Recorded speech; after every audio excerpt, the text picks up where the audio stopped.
Well, holy moly, Mark Rosewater just dropped a bomb on the Magic the Gathering ecosystem, LGS's players, everybody, by dropping an article entitled, "What Are Play Booster Packs?"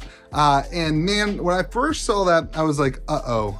We're getting another booster box. This is crazy, but that is not the case. Welcome back to Kitchen Table TCG. My name is Louie. I hope you're having yourself a fantastic day. I hope that you enjoyed this video and that we can hang out together in the comment section and discuss all this stuff. And I also hope you'll consider subscribing to the channel and being here. I own a game store called Game Grove, and then I have the YouTube channel Kitchen Table TCG. One of the things we have talked about often over the last year on this channel is the absurd amount of product in Magic the Gathering and how that affects the consumer, how that affects the store, and how that affects everybody's relationship with Magic the Gathering as well as the Magic the Gathering market.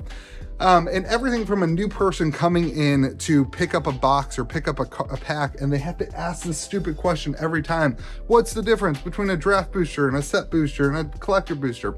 And so getting this information from Mark Rosewater today, I think is a huge, huge win. And there's a lot of negatives, there's a lot of positives, and we're gonna kind of go through them. But at the end of the day, here's what's happening. They are taking the set booster box and the draft booster box, and they are combining them into one booster box, one booster pack called the Play Booster Pack. And that's a big win. They kind of go through, I'm not gonna I'll link the article in the comment section, but they get into why they created the set booster pack, and that's fine or whatever. The collector booster packs aren't going anywhere. But then they get into the problems that it created amongst the world of Magic the Gathering. I want to hit on those, and then I'm going to give you kind of my opinions on this Play Booster Pack once we talk about what's inside of them. From my perspective, the biggest issue is shelf space. What we have here is draft booster boxes because a lot of people come in and they want to pick up a couple of draft packs to play a sealed game or play draft at their house or whatever. But that is by far the least kind of utilized pack on our shelf. People open and go for the set packs or the collector packs, which means that this whole kind of shelf space is pointless, other than the fact that we do a ton of limited formats here at Game Grove. Every Friday night we play draft, and like, this matters to us. It matters to us to be able to have packs available for people to just pick up and draft if they want, but also to let them know what we could be drafting on Friday night, and then give them an opportunity to suggest, hey, I would love to see you draft Kamigawa. We haven't done that for a while. And so the first initial gut thought I have about this Play Booster thing is that it's really, really, really good from a business side, from an LGS perspective, to hone down the amount of products that we have to order from distro. Every single set release, I order like 20 to 30 draft boxes, and they sit in the back because I want to make sure I always have the draft boxes, but I never need them up here all the time. And so by condensing the number of boxes, I actually have to spend overall less amount of money on the product, which I think is really, really good because the risk level is then reduced. And one of the big things we've been talking about for stores is that Magic has increased the risk so high. But in this scenario, I do feel like this is an opportunity that they have taken to lower the risk for game stores. If my order is $2,000 less now per set, because I don't have to take the risk on the draft boxes, that's great. And the worst thing that happens is when a draft comes out, when a new set comes out and my store doesn't really enjoy the draft, I can't even then revisit that draft to get rid of boxes because the store doesn't want to do it. I don't want to make them draft things that they don't want to draft, but often they like opening the set packs still, the things. It's just the limited format doesn't appeal to them. So I think all in all, this is a really, really big and really good win for Magic the Gathering ecosystem to reduce the number of products. And frankly, it sounds like Wizards might be listening to us, not us on this channel, I'm way too small for that, but they might be listening to the community and to the LGSs and their complaints and their frustrations with the number of different products that we've been seeing. So credit where credit is due. I think that this is a really, really big win. So let's talk about what's in these Play Booster Packs. It basically is a 14 card pack. So set booster packs, I think I don't know, they're like 11 or 12. I don't know. Nobody even knows. It's actually, yeah. So set booster packs are 12 card packs. These are 14 card packs that are replacing, again, there will be no set booster box. There'll be no draft booster box. It'll just be play booster boxes. So it's one card less than draft and two cards more than set. And you're going to have 1 to 6 commons and then a list/common slot. Now, this is the first big change from set packs. The list/common slot, they're actually changing up the list. This is another thing a lot of people complained about with Magic, is that the list slot was like a random slot, had nothing to do. Well, they're actually going to be curating cards for the list specific to the set, and they're calling them special guests. And this next set, Lost Caverns of Ixalan, we're getting a spoiler of what that feels like, although they are not doing this type of pack, but we are getting the special set, or the special guest slot. So in that list slot, 10 of them are special guests, and then there's like 30 other cards that are reprints of different things. So I think that that's really good.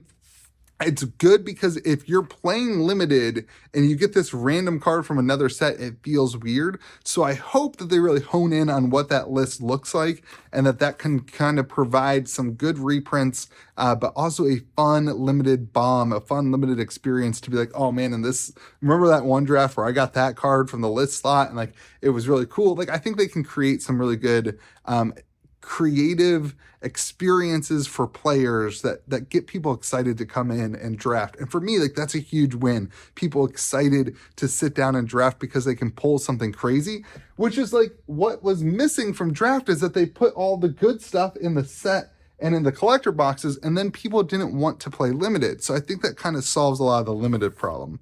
So that's slots 1 through 7, and then slot 8 through 10 are just uncommons, and nothing really changes in that. In set boxes, you have 3 uncommons, and in draft boxes, you have 3 uncommons, so that's pretty normal.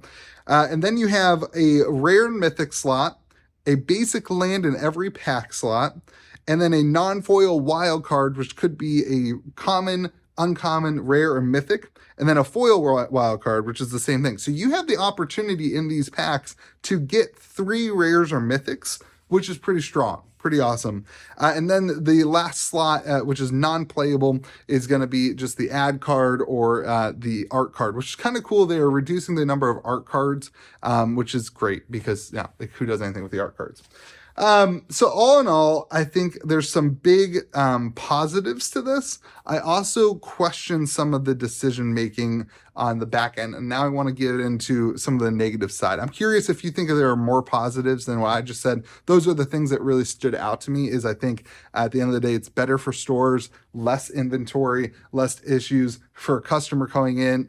Now they just have collector or play. That makes sense. And for a drafter, they now have the opportunity to pull a lot of the really good stuff that was in the set pack. And it will just make limited play, in my opinion, more rewarding on the back end of opening the pack. So now let's talk about some of the negatives.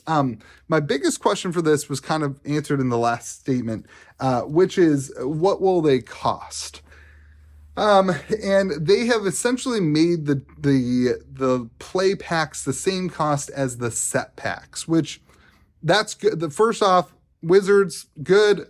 What I was worried about were they going to increase the price on this and make it more expensive than the set packs, which they didn't do. So that's good. But from a drafting standpoint, I really like the threshold of a $15 draft. For a store, you're basically, what we do as a store is a $15 draft, and it's $5 per person in prize support. So we essentially break even, maybe make a little bit of money. We're definitely not losing money. The customer feels like they get a good experience. And we definitely get some product moving and going through. So it's a good thing to get people in the door and whatever. At $15, it's also it's like the cost of going to a movie, right? You get a movie and a drink, you're paying at least $15. It's an acceptable Friday night experience to do. Once you hit into that $20 threshold, which I think where things are going to have to be at for draft, I think it makes it a little bit more expensive. I don't know, maybe things have to be more expensive. We do have inflation in the world and all that kind of stuff. I just don't like the idea that limited play is getting more expensive. At the root, I don't like that. I want people, and I want more people to be able to experience limited play. And I want this to be a thing that works really well for the stores. We'll see how it goes in my local community. I don't think it's going to prevent people from playing if we move to a $20 draft, but it's definitely a concern I have, because typically our $20 drafts are the higher end things. Like we'll do something like we'll draft Modern Horizons, or we'll draft something where I actually lose money, but it gets people in the door and it's a bigger experience for the community. So it'll be interesting to see what happens. But that's the biggest negative that I see of this. And then the other thing is the reduction to 14 cards. And I'm pretty concerned about their ability to make that balanced. In limited, one of the big things you have is your bombs, right? And you want to have in a set limited bombs. But when you have potential of 3 rares or mythics in every pack, and a decent chunk of those are going to be 2 to 3 rares or mythics. I mean, you've got, the odds of getting them aren't terribly small. When you have that increased number of bombs, it can kind of warp the limited format in a way that's less manageable for those who are playing.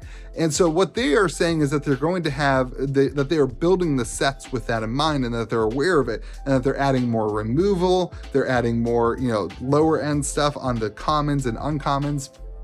Listen, this could result in more pauper staples, which I'm all for. But I worry about their ability to create a set in a limited environment that is really, really balanced and fun. We had a couple of sets previously. I think March of the Machine is one that stands out to me, where it's like it just became so bomb heavy, or maybe it was Phyrexia, I can't remember. But it became so bomb heavy that our community didn't really love drafting it. And so I'm a little bit worried about that ability. And then the last negative that I have is that I really am going to miss the draft booster box. And this is just because I'm an old dude, and I'm a boomer. But I collect draft booster boxes. That's like, I don't invest or collect or whatever in set packs or set boxes. For me, I love the experience of draft, and it's fun and it's exciting to know that in 20 years I could draft this set with my friends. And so my entire collection is mostly draft booster boxes. So now you're going to throw in these set boxes, which are going to have less packs. I assume they're going to be 30 pack, just like the set packs, which is fine. But at the end of the day, like I wish that we will always have that draft name. I almost wish that they would have just gotten rid of set and just kept it as draft booster boxes. But that's just a preference thing. So anyway, I'm very curious to hear what you think about all this stuff. I thought that this was a crazy announcement. I was not expecting this today. I actually posted another video that I privated, because we'll post it later in the week, because I wanted to hear your thoughts on this. We'll obviously be talking about it on our podcast on Friday, right here on the channel. Thank you so much for watching, for leaving your comments below. I'm going to try to interact with that today. Have yourselves a great day. Be kind to the people around you. And remember, this is all game.